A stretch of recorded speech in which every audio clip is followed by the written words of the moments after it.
2026年4月17號，泰國暖武里府嘅白劇，一間髮型屋發生震驚全國嘅命案。59歲嘅理髮師 X 被捕之後，佢仲好囂張咁話自己有28個老婆。佢聯同佢嘅大婆 Nim 二拉莽設局殺死一個26歲嘅男仔 D。D 曾經同一個叫做 Get 嘅女仔有個短暫嘅關係，而 Get 原本喺髮型屋幫手，但係長期受到 X 嘅騷擾，甚至同佢生咗個 BB。之後佢頂唔順虐待返咗老窩，而 X 因為咁一直懷恨在心。點解佢要設局呢？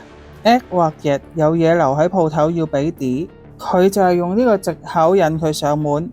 案發當日 D 一入到鋪頭即刻俾 X 箍頸拖入後欄，大婆 Nim 就用鐵棍打佢對腳，防止佢反抗。而幫客人整緊頭嘅二拉莽即刻衝去鎖前後門，等佢冇得走。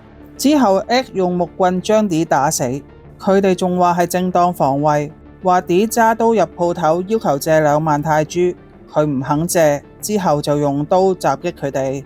但警方發現 D 係用開左手，但係遺體係用右手揸住把刀，而 X 身上細同齊整嘅傷口，法醫認為唔似係俾死者斬傷造成。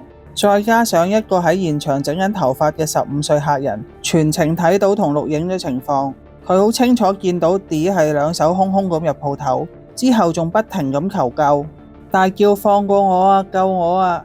喺事件曝光之後，死者嘅朋友同街坊圍堵理髮店，質問 X 點解要殺人，情況失控，警方正式控告佢3個預謀謀殺。法庭認為有證據同恐嚇證人嘅風險，所以拒絕保釋。